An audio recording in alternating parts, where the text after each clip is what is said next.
Well, the story of Jacob's ladder, as it is found in the Old Testament, opens quite a field of inquiry.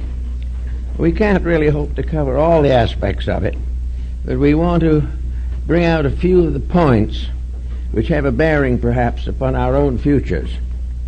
In the first place, science today is completely physical, not only in its attitudes but in its areas of activity. It assumes that the physical world as we see it, with the attendant celestial phenomena, is the reality. The physical problems are real. Everything else is speculation of some kind. Now we go further and further out into space.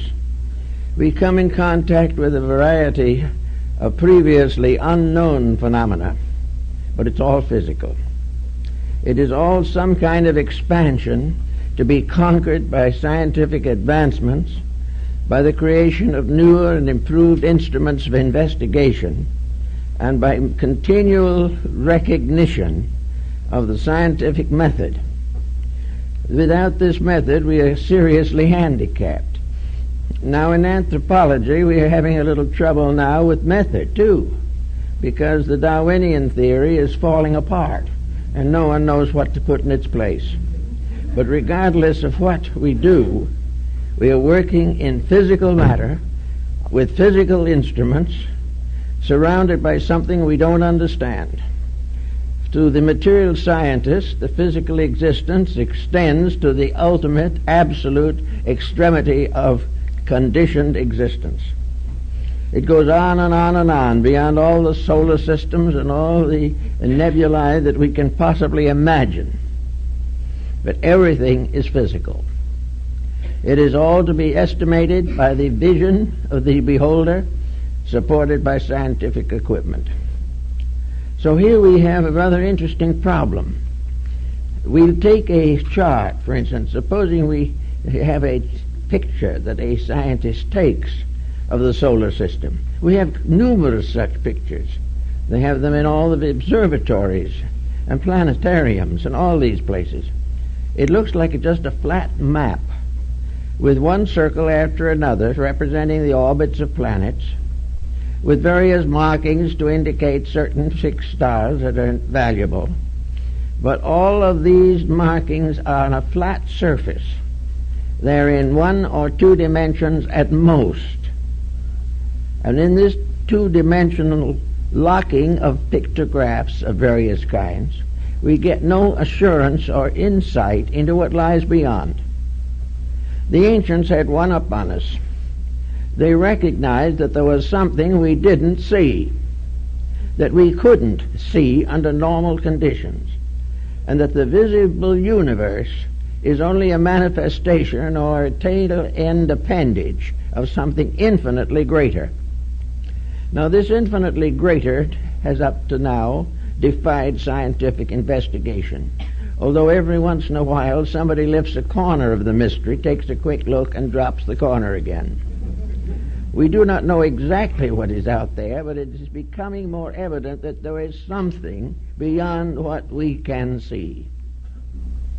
If there is something that we can't see, then we are not in the condition to come to final estimations of the world in which we live.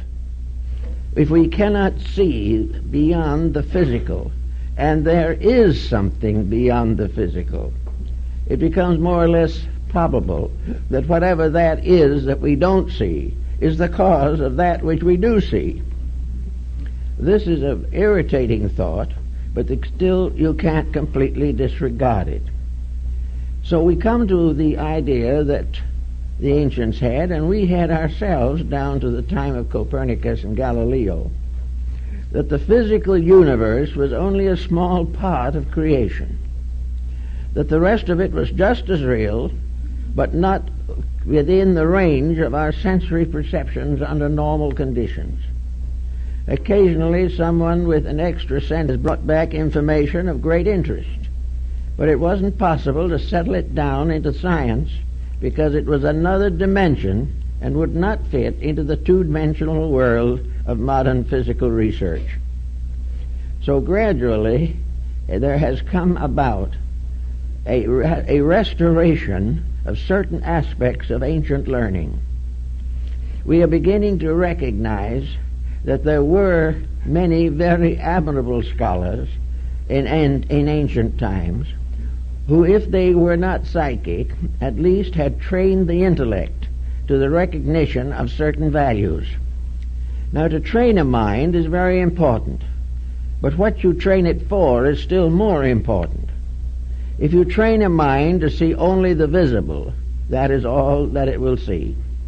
If we train the mind, however, to believe and to see that which is outside of physical matter, something that is not immediately tangible to the objective sight, then we can perhaps rationalize on a number of important points. And the ancients did a great deal of this rationalization. Without the instruments we could not function.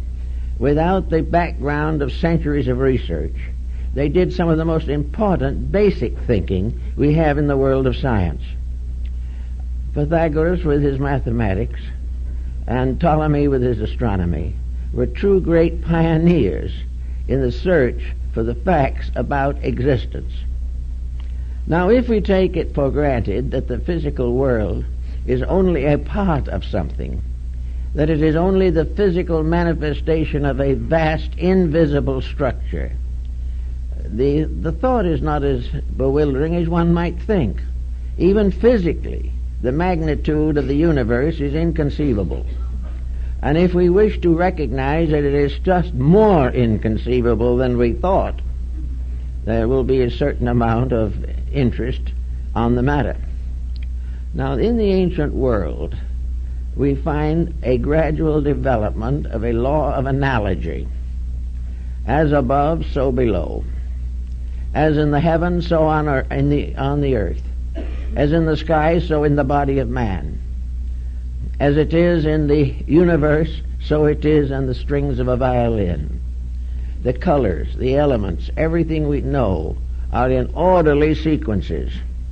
There is a tremendous series of symbols, each symbolizing not only itself but other things. And this was developed strongly in Asia and also strongly by the mystics of the Middle Ages in Europe. It suddenly became obvious, to some at least, that the universe was a great being and that man was a miniature universe. This analogy was the basis of most early research, and it is this analogy that has gradually faded away under the pressure of intense visualization of material things. Yet the body of man is not all of man, or he would not be worth considering. The body of the universe cannot be all of the universe, or it would not exert invisible laws upon visible things. Everywhere there is an indication that there is something beyond, something behind, and something greater than that which can be captured by the physical sensory perceptions. So this brings us now into the story of the ladder. The ladder, of course, is one of the most ancient symbols that we find in the religions of the world. The ladder of Jacob, upon which the angels ascended and descended, is only one of many examples. The same concept as that occurs in the Revelation of John, where we find suddenly the universe stratified into various levels, layers. We remember the night journey of Mohammed to heaven from the rock Moriah, where he goes through the orbits of the 7 planets, and they become the steps of the ladder. We find Ishtar descending through the 7 gates to rescue Amos, the divine in man. We find in the mystics of the Middle Ages, the Rosicrucians, the alchemists, the Kabbalists, always a strange and wonderful story about this septenary mystery of life. We find it even in Homer's Odyssey.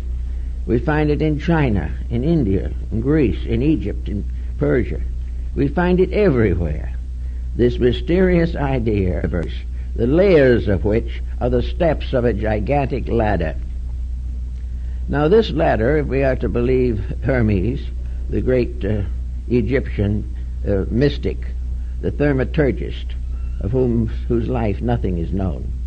But anyway, in his emerald tablet, Hermes declares that the above is like the below, the superior is like the inferior, the lesser is like the greater is like the lesser. All things follow one immense pattern, and if anyone can break the mystery of that pattern in any one point, any one level, he has the key to the whole mystery. So for centuries men sought this key.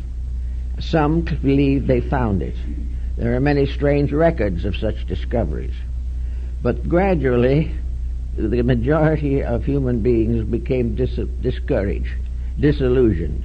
Locked within the band of sensory materialism, they gradually came in the end to a blind mystery. They could go so far and no further, and that which they sought faded away into the unknown. So to save themselves from the continual frustration on this level, most thinkers have finally decided to accept the physical universe as the great mystery and spend the ages now and to come trying to solve step by step the chemistry, the mathematics, the electronics of the universe. Now, in this particular point, we have two very great texts to work with. We have a realization of this in the complete miniature of life, which we call the human being. It has always been held in mysticism that the human being was a miniature of life, that anyone who could completely solve man could solve all other things. But at the moment, no one really seems to be that interested in solving man. The great purpose today is to fit man into the economic empire which we have created in this world. It is not what a man is that counts now, it's what he's worth by the hour.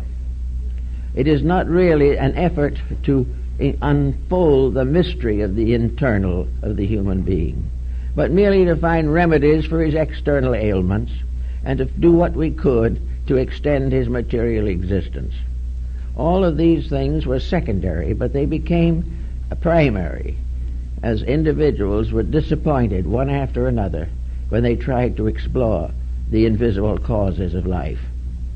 But in the philosophies of most nations, there has been this recognition that the solar system, the human body, and space itself are identical in law, identical in principles, differing only in magnitudes, and that we can explore them a little more carefully if we so desire. The Ptolemaic system of astronomy gradually verged into astrology, because astronomy had to do with what you did in this world, but very often it was inadequate. Astrology was not capable of solving the mysteries of human destiny. It could only proclaim them, or occasionally make a dramatic interpretation of some event. But actually, the astrology of the ancients was a form of psychology. As astronomy is a science, so astrology was a psychological philosophy. It had to do not with the visible forms of the solar system, but with principles, mathematically, scientifically, and hieroglyphically set forth. These researches, particularly those of Ptolemy of Alexandria, probably one of the first greatest astronomers, these researches were not primarily intended for prognostics. They were an effort to find out how the universe functioned, where all things come from, why and where they are going. And in order to do this, a new concept of the universe was gradually brought into existence. There is a very fine example of this concept in the Nuremberg Chronicle of 1498. This was the first encyclopedia and the first book of general knowledge, and the very beginning of it is this picture of the universe as it was to these people, mingling what they knew of science but what was not yet scientific, and therefore got themselves labeled as superstitious fools by the more accurate modern researchers. So all the work of these older ones has been more or less downgraded, simply because it is assumed that they had not sense enough to be materialists, and that the materialism was the final proof of intelligence. Well, we're in a little bit of a bind right now on this point. We're not at all sure today that materialism is the solution of anything. It only seems to complicate things until no one can solve them. But now we go to the picture of the universe, as it was in the Nuremberg Chronicle and in early editions of astrological works which preceded Kepler and Tycho Brahe. And we find what? We find a series that looks like of interrelating circles, looking very much like the rings of a target. These rings were concentric, and in ancient times the earth was placed in the center, and around the earth in rings were the orbits of the 7 planets of that time, of which only 5 were actual planets. The Chinese had somewhat similar designs, but preferred to use squares and triangles. But this target-like solar system was the Placidian system of ancient days.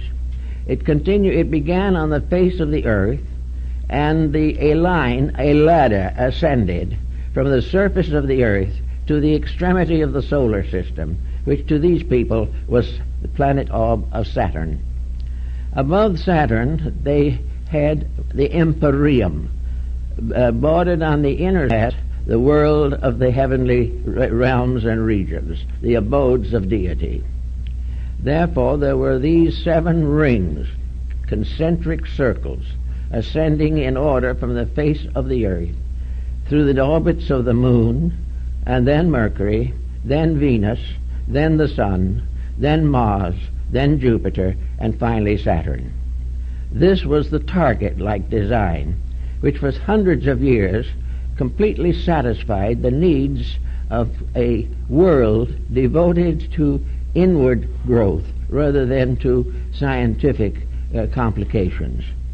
Now this target-like device, with its various rings, inspired a number of useful discoveries.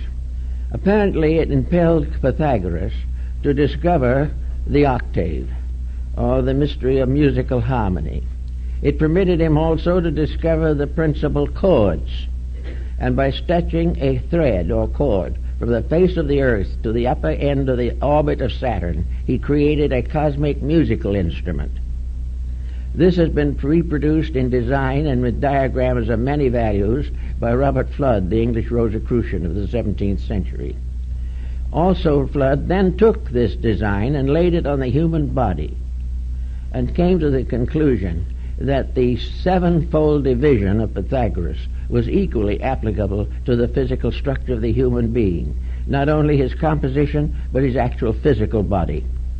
Little by little, therefore, this septenary system took over as a means of discovering the essential pattern behind life, to find out, if possible, what was good and what was evil, what was real, what was unreal, what was honorable, what was false. All these things were involved in the 7 deadly sins, the 7 cardinal virtues, one of which in each case was attributed to the planets. So they made a kind of moral universe by bringing all the moralities of life into the planetary structure. They also divided it into areas for continents. They divided the oceans from the land. They created the octave and set up the frets to discover the upper and lower octaves of music. They created a scale of sound, a palette of 7 colors. They developed all types of septenaries, and these septenaries are still more or less valuable. They knew the 7 senses. They also knew the 7 psychic powers of the human being. Everything was developed from a grand diagram. And when that diagram came down to us as on a flat sheet of paper, with the orbits of the planets and the elements indicated, and the empyreum or the divine realms above, the modern astronomer looked at it for a moment and said, it's rubbish. It's not the way solar is at all. This isn't it. This is pure fiction. Well, it may not be fiction, for the reason that reality may not be physical. And no matter how far we go, or how many planets or parts of the universe we discover, we may not have the answer. So instead of ridiculing this old idea, some have taken it and created from it formulas for the reconstruction of life. Now, we know that the ancient mysteries were the sacred institutions of knowledge. They were the universities. They were the gymnasium of education. They were all things to those who sought to know. So these ancient institutions accepted disciples into their structure by a system of rites or tests called initiations. And now in most cases, these initiations were 7 in number, and they advanced from the material to the most abstract. They formed the rungs of a ladder of growth, a ladder of unfolding internal potentials. The disciple ascended the ladder by overcoming the negative attributes of each of the 7 planets. He learned how to use knowledge and not abuse it. He learned to understand the difference between love and lust. He also sought to understand the difference between education and knowledge. These things gradually developed in many countries. In Babylonia, the goddess Ishtar descends through the 7 gates to rescue the dying Attis or Adonis. The 7 different levels, like Muhammad, climbing the 7 rungs that fell from the sky, which led him up to the uppermost, and at each of the 7 gates was one of the 7 patriarchs of the Old Testament. But when he came to the 7th gate, so strangely enough, in a Muslim book, the guardian of that gate was Christ.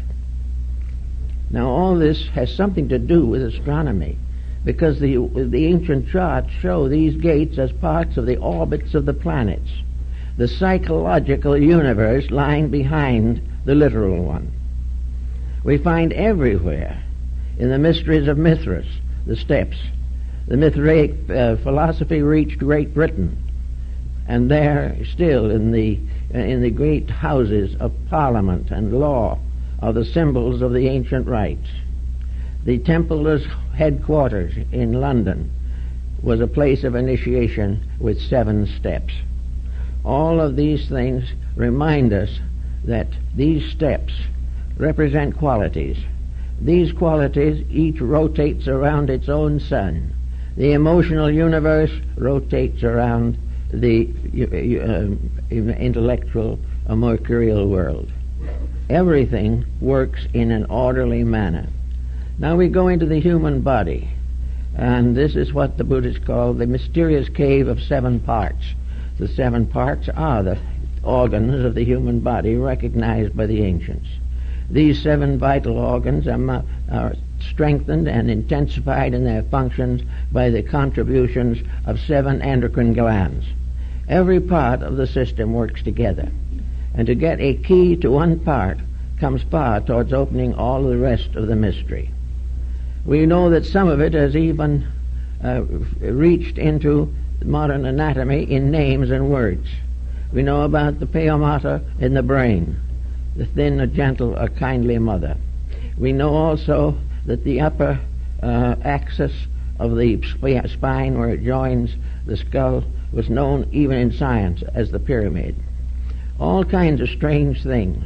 The spinal column, with its 33 segments, still corresponding with the degrees of the ancient mystery systems. So we have all kinds of things to think about relating to this ascent from the superficial to the essential. This descent, which is a mystical experience, as John expresses it in the Revelation. The Revelation of John is almost a completely Gnostic work, dealing with initiations into the Gnostic rites. John is picked up and carried through the spheres and comes finally to the gates of the Empyrean. And there the upper world is revealed to him. All of this was part of the philosophy of antiquity. Now we can go back to the modern world and we can say, but there doesn't seem to be any proof of this. There doesn't seem to be any reason why we should expect to find something strange and mysterious at the top of this mysterious ladder that we talk about climbing. The ladder that was known to be pointing up to what the Egyptians called the Jewel of 7 Stars, which formed a constellation at the head of the ladder. All this was part of something. Here we have in India the mystery of the 7 chakras, aligned along the sympathetic parts of the gangliated structure. We also find the mysterious yogas, 7 yogas, tied into these 7 gangliated centers. Everywhere 7 days of creation. And all these things tie into something that we are trying to put together to find out what kind of a world we live in. For a long time it didn't really mean too much to us. We were getting along pretty well.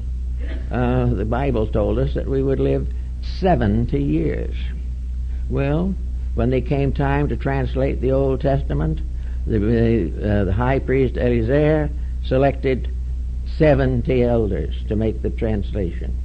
And the first translation of the Jewish Bible is called the Septuagint, or the work of the 70. Every time you look around, you'll find 70. You find some reason for it. Now, in some cases, it is obvious that it is arbitrary. But it can't be arbitrary in all cases, because it ties into too many vital facts that we know in our daily experience. We know the octaves of elements just as truly as we do them in music. So out of all of this, there comes this vague suspicion that there might be some way of breaking through this mystery to find out something about the reality of ourselves. Even old Omar in his Rubaiyat describes that he went through the orbits of the planets and sat upon the throne of Saturn. Everywhere we have this same analogy, east, west, north, and south, and it means something. We know the ancients recognized 7 races. They also recognized 7 continents. All the way through, the septenary had to hold true. Now, what does that mean, perhaps, in our own thinking today?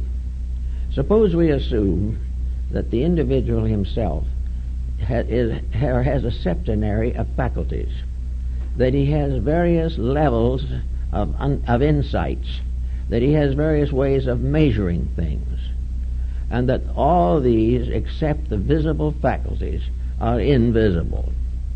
That somewhere there must be an answer. It is not possible to assume religiously that this creation is without a cause. And it is not possible scientifically to prove with any degree of inclusiveness that everything that exists is merely an accident, that things just happened. Things don't just happen, because there are too many evidences every day that things happen according to rules. And today there are many, many people who have experienced what we would commonly call miracles, simply because they intuitively kept the facts of life straight, whereas somebody else had mixed it up for themselves. So we have this problem of trying to understand the rights of the mysteries, how to penetrate into this structure and see why it answers all questions if we find out the key to them. Now, the key, it begins with a very simple point. It begins with the earth. The earth is the foundation upon which the ladder rests. And in man, the physical body is the foundation upon which the ladder of his spinal cord and column rests.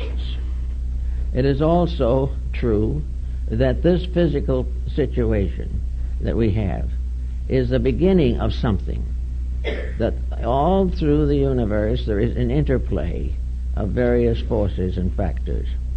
The other planets of the solar system certainly have mutual influence on each other. Therefore, the whole universe is one tightly tied bundle of processes. There is nothing accidental, incidental, or unimportant in this process. It is a complete integration of purposes. Now, for man, what is the purpose? Why is he settled here? Why is he in the problems he's in today? And why are these problems being pressed upon him to the point of his final solution of them? The answer is that man is here, like everything else in the universe, to grow. There is a purpose for him. The life of man is not merely a brief interlude between the cradle and the grave. The individual, by being born, living, and finally casting off this body, is not merely an accident of nature. It is not simply something that happens.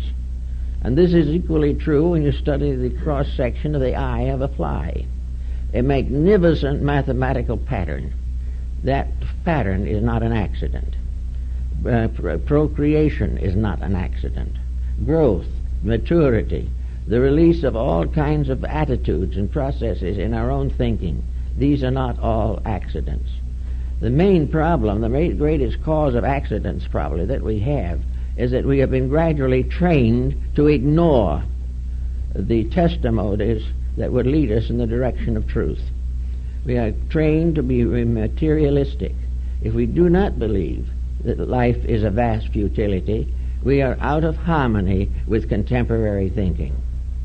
All other idealists are therefore merely dreamers, hoping, fearing, wondering.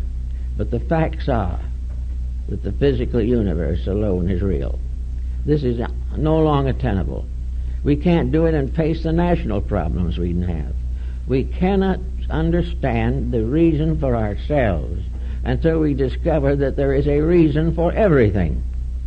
We cannot solve the problems of government until we fit them into the great septenary pattern of existence. The final 7 laws that govern life must be adapted to the 7 rules which govern a nation or a community or finally the individual himself. All these things are part of an inflexible design. To ignore it is simply to suffer. It could give us answers, but if we do not search for those answers, we are simply victims of what we like to call accidents. There are no accidents. Everything has some reason for it. Something has happened to make it necessary. Now this is what the ancient Hindus called the wheel of necessity, that we are all on a cyclic pattern of needs, of things we have to learn and things we have to do. And there is no graduation from this school until we do what we ought to do and find out the answers to the things that we must know. Otherwise, we are always going to fall short of that which is necessary to release us from the painful cycle of necessity. Necessity has only one solution, one remedy, and that is to accomplish that which is necessary. Once we keep fact with necessity, all other things will come into order. Now today in world affairs there are necessities. These we are carefully ignoring because they interfere with our personal objectives. And yet we are going along breaking rules and suffering and blaming it all upon the fact that there are no rules, that everything is just a long trail of accidents, and that we will sometime join the past with its 7,000 years. Actually, we have to begin to think of a lawful universe. Now, if a lawful universe exists, its laws must be susceptible of discovery. It must be possible to solve things if the universe has patterns that require solution and demand solution. Nothing is impossible as long as we become aware of what we are trying to accomplish. And if we accomplish correctly, a great many of our problems become minimal. And most of the things we worry about today, crime, poverty, narcotics addiction, alcoholism, all these things will cease if the individual becomes aware of the rules of life. Now, of course, we make laws physically to inhibit crime, to limit or restrict disasters and disorders. But these laws are not laws we love. They do not arise from realities. They arise from legislation and are frequently modified to the benefit of the executives. We are not actually ruled by laws that are primarily solutional to our need. We are following laws that legislators hope will help us to keep the peace without understanding why there is no peace and will not be until things change and become lawful. Now the ancients left us a great diagram of lawfulness. They gave us a wonderful hint. Lord Bacon advanced this, that by assuming definitely that there was a universal intelligence at the source of all things, yet he held some reputation as a scientist, and he proved conclusively that an individual could work definitely and deeply with physics, mathematics, chemistry, and other sciences, and still be a good child of the Church of England. The actual answers that we need do not interfere with our effectiveness. They simply make this effectiveness real and permanent. They contribute to the solution of things for which we are all seeking some kind of useful answers. So here we are with a universe so built that it is capable of being understood. And we are here to make what some of the ancient peoples called a pilgrimage. Now the pilgrimage is an ascent through the rungs of the ladder. A pilgrimage is a pattern of growth. It is a pattern of realities. And in Japan and China, the Buddhists make pilgrimages. These pilgrimages are for refreshment, and they are journeys from one sacred place to another, with the understanding that through the inward contemplation of the journey, the individual becomes aware of the eternal journey within himself, which must finally bring him home. As we find also in Homer's definition of the journeys of Ulysses, where he says the great hero of Troy set sail again for his own far distant native land. Well, this far distant native land is in a sense the new world, a new world of peace and order and integrities, based upon a fact that there are reasons that we are not required to do what other things do, because we can see what they do, but we cannot see what we do. We are not expected to take everything on credit. In fact, I think the scientist is more gullible in these respects than the average theologian. The scientist believes anything that another scientist says, whereas the theologian believes only the sayings of his own theology. So he doubts something.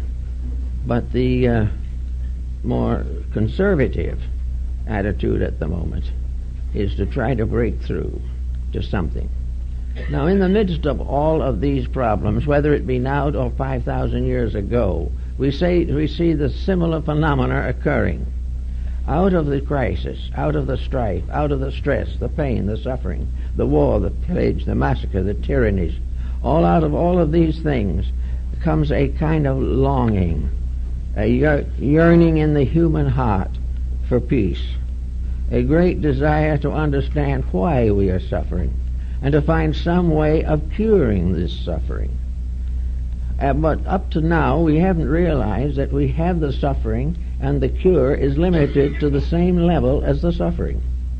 We have to chart by which we know we suffer, but the chart of remedies is based upon the same chronology. We are working on one level to have the problem and cure it at the same time. Now, in the old ways of thinking, it couldn't do it that way. The old way was, if you have a problem on a level, you must cure it by going to one level above it. You must outgrow something to escape the consequences of your own mistakes. You cannot simply ask the government to pass another rule to supply more food for the homeless. This is all very important physically, but it's still physical, and it will never solve the solved problem. There will always be hunger until we find the cause of it and not merely try to feed the hungry. We have to know the reasons for these things. We have to know that our dilemmas result from our own abuses of knowledge, abuses of skill. Science in some cases has actually given us the knowledge we need, but we even abuse that knowledge. We are unwilling to recognize the larger picture. the larger destiny of things. And because of this restriction and limitation, evils go uncorrected generation after generation, and war follows war in painful frequencies. But actually we are the masters of these things. We make them. We cause them. But we do not know how to cure them. Now it may well be also that in a time of this kind, that the new rising mind of the public is going to begin to investigate. In the last, I would say, 5 or 10 years, the interest in transphysical things has increased 100-fold. In every community there are now persons questioning the mistakes that are being made, and also seeking desperately to find an answer, and finding that this answer cannot be found by increasing the police force or getting more firemen or by creating some type of refuge for the hungry. These things may be necessary, but they must be outgrown in favor of something that is permanent, real, and inevitable.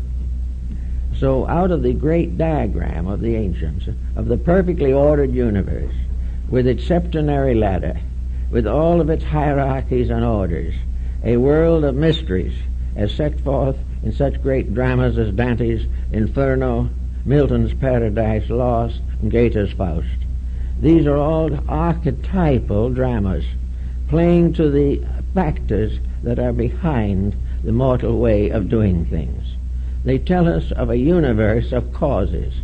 Now we may not want to feel or believe that somewhere up in the sky there is a world like the one described by John in the Apocalypse. We may not want to see a throne in front of a crystal sea with 24 elders bowing before it. But there again we are in trouble for a very simple reason. Those are symbols, not the reality. They are keys. The designs, the scenes, the situations represented in the spheres of redemption are not to be taken physically and literally. You cannot make a physical literalism out of a spiritual fact. They have to be understood intuitively, mystically, apperceptively. They are symbols to be interpreted, not sonic patterns to be copied. Just as these various moral fables are played out in cosmic mysteries, so the individual is expected to have the insight to realize that they are all parts of his own nature, which he is seeking to develop, and of limitations which he is seeking to overcome. So we get gradually to one concept which I think is very important basically, and that is that there is a pattern, that this pattern is unchanging, that this pattern will not know the 20th century from the 50th. This pattern is the same group of rules. As individuals evolve, they will move from one level of these rules to another. But no individual will ever be allowed to function indefinitely in variance with rules. He has to finally accept them. And by accepting them, vanquish them. By overcoming them, perfecting himself by means of these rules. Now, those of you who have ever been in a Muslim mosque will realize that in the courtyard of the mosque there is always a pool of water. This pool of water, like the Jewish mystery of the bowl on the shoulders of the 12 oxen, this bowl or this pond is a symbol of purification. With purification, the highest physical aspect of existence is the purification of physical life. Purification means the removal from that life of everything that is contrary to life, and anything that is a cause of death, sickness, or destruction. To cleanse means to outgrow those defects which impair the person and endanger his world. So the first step always, represented in this case by the moon, is purification, the lowest rung of the ladder. All things must become clean. Clean inwardly, clean morally, clean and simple and honest in their dealings with each other. Purity in this case means overcoming ulterior motives, overcoming all of the negative criticisms and evil thoughts which offend the law as well as our neighbor, and also to realize that this is the first step and that no one can take the second step until he passes the first one. So the search inwardly for the mystery of the seven-rung ladder has to begin with the individual bringing his material, physical life into order. A lot of people would like to jump right past that and go on to something better. But unless it is conquered, there is no receptivity to something better. The individual who has not corrected his faults will not be happy by lifting them to another level. He will keep right on having his faults. So the first step of the first rung of the ladder was purification. It was the process of bringing the life into harmony with natural law. It was to make the world a natural garden, as it was intended to be, in which all things lived together in peace, and everything was mutually supporting all other things. This land of personal purification is a matter of quite a little serious thought for most people. One of the best ways is to sit down, figure out what your most obvious failings are, and then dividing them up, make a little slip of paper and say, I have a rather quick temper. I'm not very patient. So for the next 30 days, I will work with patience. I will try to discover why I am impatient, and I will also discover why I am punished for impatience. If I am sufficiently impatient, I will have nervous ailments. If it gets too bad, I may have to go to a counselor. If it still gets even worse, it'll break my home. All these things will have to be taken into consideration. But there is no cure except to change, to grow up into a realization of the value. To fight yourself into a control is no good, unless inwardly your consciousness supports that control.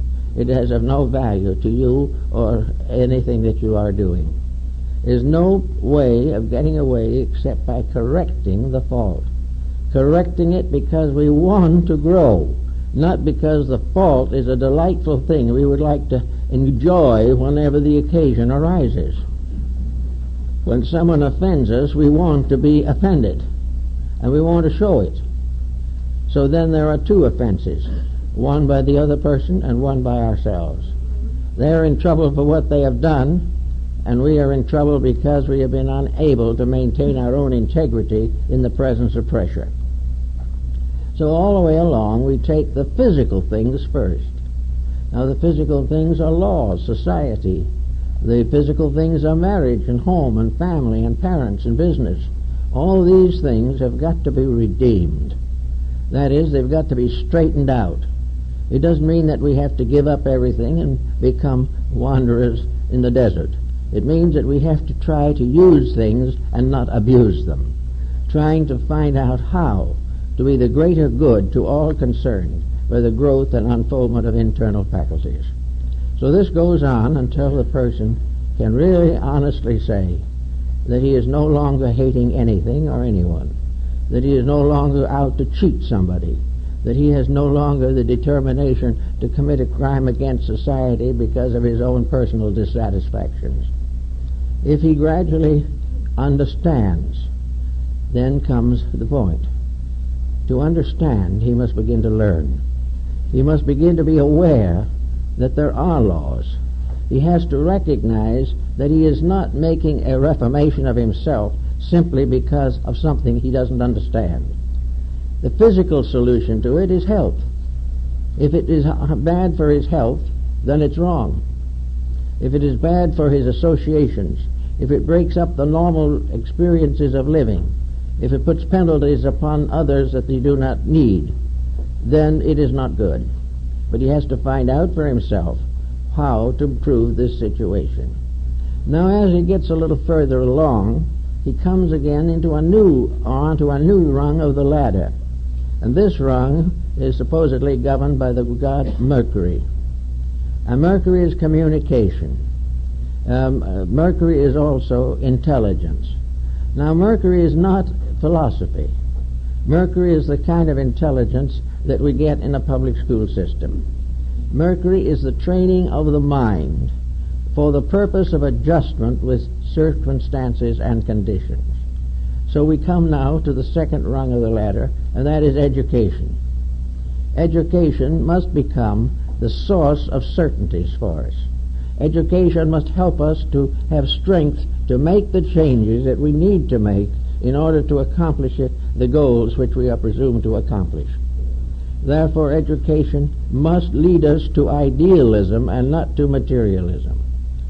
Education must help us to understand the divine plan for things and not accept as inevitable human mistakes. We have to use education to find out what is worth knowing, how to find out what does the most to help us to be constructive, useful people. The mind gives us certain faculties upon which we can build and by which we can grow.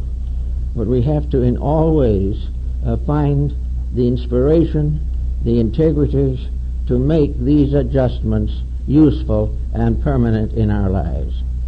After we decide how to be educated, then we have to find out how to use education. An education that uses only our physical faculties for the maintenance of our physical securities is not adequate. Education must make us citizens of the whole great wheel of life. It must cause us to become potential citizens of a universal world, a world that extends beyond the stars. We should recognize ourselves as parts of a vast plan and not as poor, suffering individuals deserted by everything, including time. This is the second type of thought. Then we come to the rulership of the third rung of the ladder, which is Venus. Now, Venus is emotional maturity. It is the revelation of the emotional beauty factor. It governs affection, it governs beauty, it governs all of those impulses which arise from the sublimities of existence. It is also a sincere affair. The great keynote of Venus is sincerity, that all emotions must be true, must be real, must be right, that all emotions must lead the individual to a higher degree of insight and, if necessary or possible, impel others to self-improvement. In other words, the satisfaction of affections is the proper use of our feelings of unity, of responsibility, and of all those natural relationships which are part of our third step of initiation, so to say. In other words, we have to cleanse the inside of the emotional cup. We have to purify our lives. We do not become ascetics. We do not become monastics. We become kindly people, using the powers that we possess as they were intended. All misuse is tragedy. Things must be as they should be. And that takes the next rung of the ladder, and that next rung is the sun.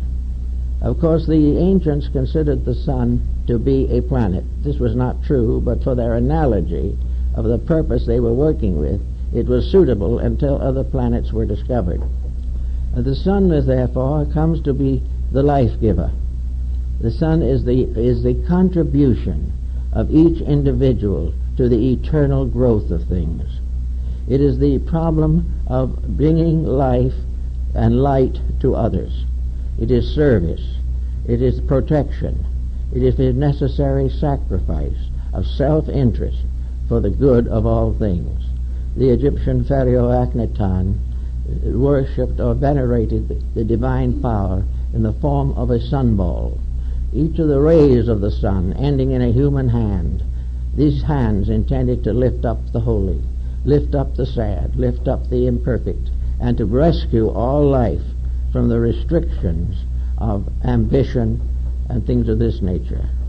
Therefore, it was the problem of the sun that the individual becomes a sun on this level of integration, and therefore must give his light to the whole world.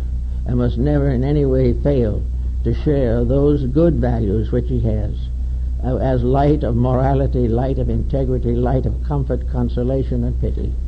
All these things belong to the sharing of life one with another. After this has been more or less well accomplished, we pass to Mars, and this is one that most people will have a great trouble with. It is high on the level of initiation rites, because it would be impossible to accomplish it without considerable previous growth. But Mars is competition. Mars is mutual destruction for profit. Mars is the desperate effort to overwhelm, overcome, or dominate something. Now in nations this causes war after war, and is one of the most destructive factors there is in human life. But most always also it is a symbol of domination in little things. Domination in a home, domination in business, domination in the community, even domination in theology. All domination, all effort to bind by force others to slavery to us or our purposes, our ambitions, the sacrifice of the life of the child in order that the child may fulfill our ambitions. All of these things come under Mars. Mars is a more or less active, somewhat destructive force, but it is also the basis of courage. It is the basis of willingness to sacrifice self for the common good. It is sometimes the sign of the martyr, but it is always the sign constructively of the struggle for peace, the continuance of the determination to do what is right, even in the midst of great adversity. So Mars gives us the inspiration or the identity which makes it possible for us to fight the good fight, which is the fight against darkness, the fight against ignorance, the fight against death, but not the fight against man or the law. And the peace comes at the end of this kind of struggle, because understanding and insight becomes stronger than strife. And until our understanding is stronger than strife, there will be no peace in the world. That takes us to the next problem, and that is Jupiter. Now Jupiter, of course, was the father, or Zeus was the father of the gods. Zeus has come down to us in our thinking as the symbol of great intellectual maturity. Zeus is judgment. It is also the basis of all higher philosophical dedications. Zeus is the righteous ruler, but Zeus is also a symbol of that ruler which is the part of ourselves. Gradually we have gotten ourselves away from the domination of faculties, sensory perceptions, and the lower parts of consciousness. We come finally to Jupiter. Jupiter is the symbol of a strange kind of majority. Jupiter is the worldly wise. It knows all things that are necessary to know, except that it will never be able to solve the mystery of itself. Jupiter, therefore, is a wisdom in which worldly wisdom has been blended with divine wisdom. And if this blending is proper and complete, then Jupiter becomes the symbol of the philosophic elect. A philosophical person is not one who knows more than his neighbor, but one who lives better than his neighbor and helps, if possible, to bring his neighbor into peace. Now Jupiter also points out that there will always be leadership of some kind in this world, that no matter what we do, no time will come when everyone is exactly the same.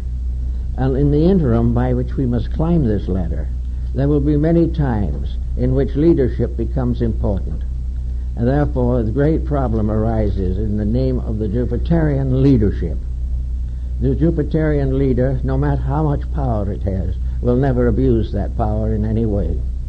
The Jupiterian leader will never fail to work first of all for the good of the led, for those he leads.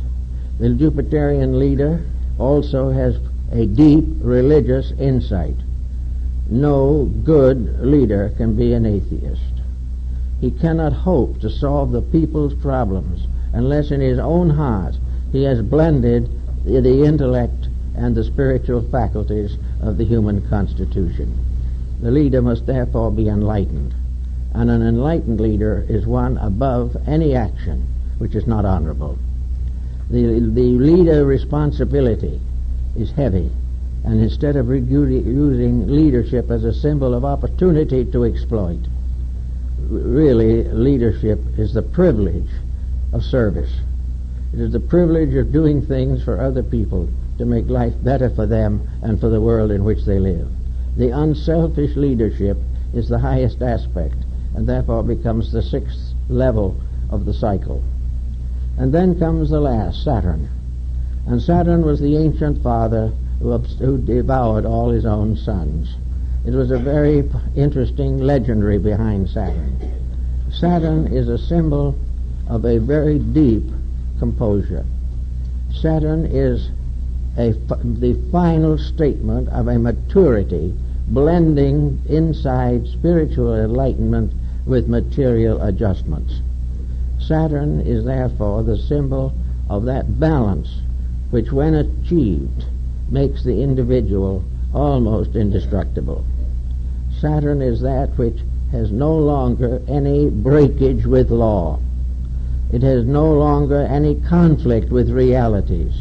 Therefore, in the more common feelings of astrology, Saturn is the bestower of long life. This means simply that it has reached the point where it does not cause short life to itself. It has kept the rule. It has made the dedications. It has the profound attitudes and yet the simplicity and directness of revelation. So Saturn represents the truly wise person, the philosophic elect, the sage, the person who has lived the life and has now become the teacher of others. It is the religious symbol of leadership. It is the power to become the good shepherd and carry forward the labors of sharing wisdom. It is from the Saturn level that the great leaders of peoples should be chosen. Leaders who would be incapable of leading a people into war. A leader that would be incapable of permitting discord and dissension of an unreasonable nature from arising within his empire. So that the one who would be the greatest among us must be the servant of all, and that is the position of Saturn. All greatness is service. All elevation is for the service of those who must obey the laws of leadership. So there can be no mistake, no fallacies, no corruptions possible in this pattern of things. Now, if the individual has followed this line through, he then comes, as the Egyptian mystery shows, and the Eleusinian and the Bacchic and Osirian mysteries, he comes into the presence of the Great One. In this sense, in Egypt, we follow very closely the story in the Apocalypse of John. For we come to the great figure walking among the candlesticks, carrying the stars. This is a symbol of that which is above these limitations. This is a release in which the individual, having step by step overcome the impediments which he has placed upon himself or has permitted to society to place upon him through wrong education and wrong laws, that the individual comes into the presence of Osiris in Egypt and comes into the presence of the Lord with the stars and the candlesticks. And in every religion there is some, whether it is Shangti in China or whether it is Mahavarakana in Buddhist Japan, all of these symbols represent coming face to face with the truth, coming face to face with the thing that is as it is. I am that I am. And this tremendous experience was represented in the mysteries by the psychostatia, or the weighing of the soul. Here it was that, having passed all tests and obligations, having fulfilled the discipleships of the mystery rites, having learned all that was possible to be taught by illumined and initiated teachers, the individual comes straight into the presence of that which is his own destiny. Now, if this occurs and the individual reaches the highest degree of initiation, physically, he becomes an arhat, or a lohan, or an adept in the terminology of different religions. He then becomes one who knows. Now, as one who knows, the very fact of knowledge brings with it the first great burden that knowledge must bear. But now that he knows, he must give and share knowledge. He must go forth in the name of knowledge and in the name of service to become a depending force in the development of other people. He must become a part of the hierarchy, or of the order of leadership, which is behind the administration of universal law on the physical plane. Because the laws themselves are not physical, it is only an individual who has transcended the physical in his own life and has become the arhat, who is capable of interpreting something above the physical for the needs of those who are still bound by the physical. Again, it is a problem of proper instruction, and the adept, having received that instruction, is capable of sharing it. So little by little, the journey upward brings the creation to the adoration of the creating power. It stands in the presence of the infinite, and in this standing forth in its eternity, the creation, from the smallest to the greatest part, from the smallest gnat in the sunbeam to the vastest of all universal systems. All these things are parts of the unfoldment of one tremendous principle. And this principle is the gradual unfoldment of the infinite through the finite, and the gradual victory of the infinite over the finite, and the final union again of the finite and the infinite in an eternal bond of identity. All of this makes a very interesting and illuminating series of discoveries, which we have to make as we can, little by little. But the Buddha said on one occasion that the longest journey begins with a single step. And this is more or less the problem that we face. We are all of us on this journey, whether we know it or not. And we are going to be unhappy on the journey until we learn that it is the journey that can make us happy. But we have to make the first step. We have to make a dedication. We have to indicate by bringing a burnt offering to the altar of the Lord, as described in the tabernacle rites. We must bring a gift to the altar as a proof of sincerity. And the only gift that anyone can really give is himself. We have to therefore sacrifice the self-rulership in order to come under the heading of divine rulership. Now, self-rulership for most people is rulership by the ego, by the personal self, by the individuality, by one of the lesser powers of life. But when we lift this rulership from the personal equation, when we no longer say, I want this and I will do that, and we gradually find out the truth of these things, we then realize that this leadership is always vested finally in the pious part of our own natures. Now, as the various elements of the pattern of the 7 steps have unfolded in ourselves, we finally shift the leadership of our lives from the mind, from the ego, to the divine principle abiding always within ourselves. For just as surely as a supreme power fashions all things, so the spark of that supreme power has fashioned us and is finally the ruler of our lives. Therefore, the initiate ascending always finds in the end communion with the innermost, communion with that which is the divine within himself or herself, the rulership of that which was the source and cause and the only answer to all the questions of life. There is only one reality in each of us, and that is the divine power.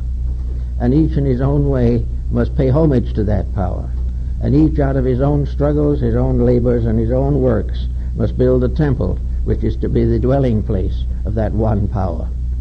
So each individual is building his own sanctuary through purification, through discipline, through service, and through all those things which make life real. Now in our present day, looking around, doesn't look very much like this is getting along very well. There's nothing but problems, nothing but sorrows, nothing but difficulties. But I think we all notice, that in the last few years these difficulties are beginning to create legitimate questions. They are the first step in the realization that these difficulties can never cease until we cure them. We have been waiting for something else to cure them. We have been waiting for the angels to come down and take away our misfortunes. We have tried to escape through everything from cursing to praying, but the problems still remain. And they will remain until we recognize the real answer. We are worried about nuclear fission. We are worried about various types of restriction and limitation of growth. We are worried about the earth getting tired, of the petroleum resources going out. We don't know what to do with our waste and garbage. All these things are problems, and we are all a little bit dazed by them. But the reason we are dazed is very simple. We want to solve all these problems, and we need to, but we want to do it without making any change in our basic attitude toward life. We wish to remain highly competitive people. We wish to place wealth above every other consideration. We want to honor those who dishonor us. We want to do everything that we always have done without interference of law or order. We want to be happy, but we do not want to change. And yet our attitudes and our conducts are why we are unhappy. Now, there's supposed to be some kind of a scientific discovery coming along that will solve all this. I remember when there was great talk about the automobile that was going to solve and end forever cruelty to horses. Well, it didn't exactly work out as it was intended. But we are always in the presence of some kind of a repair. But we do not recognize that we cannot cure this physical problem from the level of the problem. We cannot cure war by simply fighting war. We cannot get war out of the physical world unless we do something to change the physical world, either in nature or in ourselves. We cannot get better without becoming a little bit more virtuous. So in this problem and struggle, we have to face that this mysterious circular diagram with the 7 circles represents not only the cycle of growth, but it represents the level of problems that have to be overcome one by one. But there can be no problem overcome unless the cause of it is outgrown. And it is outgrown not by ages of suffering, but by proper intelligent education. We have to be taught the laws of life. We have to be taught the ways of living. And we should start with young people. Our ancestors, with a simple faith in God, and with children who obeyed, in principle at least, the simple ways of their ancestors, the problem was not very serious. But now it is becoming the proof that infirmities build up, corruptions multiply, and we have come to a time where we have simply gone too far in the ignoring of value. And we cannot do this indefinitely. Socialized states are beginning to discover they cannot handle their own states unless they are able to do something ethical or religious to enlighten and hold the attention of people to self-improvement or national or world improvement. We cannot keep on breaking the rules and enjoying the joys of a good life. So as we sit down trying to study this a little bit, why don't we just also look back a little? Read something that Paracelsus wrote. Read something of Neoplatonism or Gnosticism. Read something of Buddhism. H.G. Wells said that Buddhism was probably the most important moral doctrine the world ever had. And the Buddhist philosophy of life is very, very simple. Serve the good. Refrain from evil. Purify the mind. This was the basis of that entire religion which moved at one time across the face of Asia. We are all now looking to find out how to improve the present situation. And the first thing we have to do is to put together all the analogies, all of the overwhelming parallels that we can see in every level of life, and from these get a new vision of law and find out that we are in a universe of law and order, and that we are the ones that are out of order. And until we correct this condition, there will be no permanent improvement. That's it.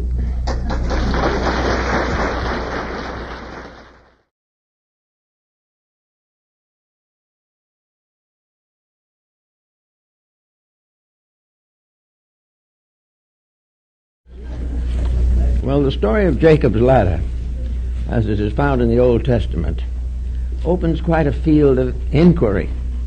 We can't really hope to cover all the aspects of it, but we want to bring out a few of the points which have a bearing perhaps upon our own futures. In the first place, science today is completely physical, not only in its attitudes but in its areas of activity. It assumes that the physical world as we see it, with the attendant celestial phenomena, is the reality. The physical problems are real. Everything else is speculation of some kind. Now we go further and further out into space. We come in contact with a variety of previously unknown phenomena, but it's all physical. It is all some kind of expansion to be conquered by scientific advancements, by the creation of newer and improved instruments of investigation, and by continual recognition of the scientific method. Without this method, we are seriously handicapped. Now, in anthropology, we are having a little trouble now with method, too, because the Darwinian theory is of great interest. But it wasn't possible to settle it down into science because it was another dimension and would not fit into the two-dimensional world of modern physical research. So gradually there has come about a restoration of certain aspects of ancient learning. We are beginning to recognize that there were many very admirable scholars in ancient times who, if they were not psychic, at least had trained the intellect to the recognition of certain values. Now, to train a mind is very important, but what you train it for is still more important. If you train a mind to see only the visible, that is all that it will see. If we train the mind, however, to believe and to see that which is outside of physical matter, something that is not immediately tangible to the objective sight, then we can perhaps rationalize on a number of important points. And the ancients did a great deal of this rationalization. Without the instruments we could not function. Without the background of centuries of research, they did some of the most important basic thinking we have in the world of science. Pythagoras with his mathematics and Ptolemy with his astronomy were true great pioneers in the search for the facts about existence. Now, if we take it for granted that the physical world is only a part of something, that it is only the physical manifestation of a vast invisible structure, the thought is not as bewildering as one might think. Even physically, the magnitude of the universe is inconceivable. And if we wish to recognize that it is just more inconceivable than we thought, there will be a certain amount of interest on the matter. Now, in the ancient world, we find a gradual development of a law of analogy. As above, so below. As in the heavens, so on the earth. As in the sky, so in the body of man. As it is in the universe, so it is in the strings of a violin. The colors, the elements, everything we know are in orderly sequences. There is a tremendous series of symbols, each symbolizing not only itself but other things. And this was developed strongly in Asia and also strongly by the mystics of the Middle Ages in Europe. It suddenly became obvious, to some at least, that the universe was a great being and that man was a miniature universe. This analogy was the basis of most early research, and it is this analogy that has gradually faded away under the pressure of intense visualization of material things. It is falling apart, and no one knows what to put in its place. But regardless of what we do, we are working in physical matter, with physical instruments, surrounded by something we don't understand. To the material scientist, the physical existence extends to the ultimate, absolute extremity of conditioned existence. It goes on and on and on, beyond all the solar systems and all the nebulae that we can possibly imagine. But everything is physical. It is all to be estimated by the vision of the beholder, supported by scientific equipment. So here we have a rather interesting problem. We'll take a chart, for instance. Supposing we have a picture that a scientist takes of the solar system. We have numerous such pictures. They have them in all of the observatories and planetariums and all these places. It looks like just a flat map with one circle after another representing the orbits of planets, with various markings to indicate certain fixed stars that are valuable. But all of these markings are on a flat surface. They're in 1 or 2 dimensions at most. And in this 2-dimensional locking of pictographs of various kinds, we get no assurance or insight into what lies beyond. The ancients had one up on us. They recognized that there was something we didn't see, that we couldn't see under normal conditions, and that the visible universe is only a manifestation or a tail end appendage of something infinitely greater. Now, this infinitely greater has up to now defied scientific investigation, although every once in a while somebody lifts a corner of the mystery, takes a quick look, and drops the corner again. We do not know exactly what is out there, but it is becoming more evident that there is something beyond what we can see. If there is something that we can't see, then we are not in the condition to come to final estimations of the world in which we live. If we cannot see beyond the physical, and there is something beyond the physical, it becomes more or less probable that whatever that is that we don't see is the cause of that which we do see. This is an irritating thought, but still you can't completely disregard it.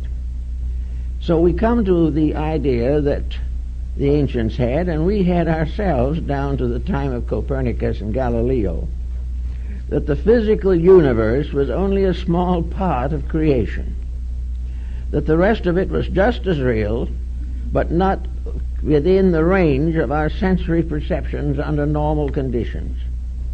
Occasionally someone with an extra sense has brought back information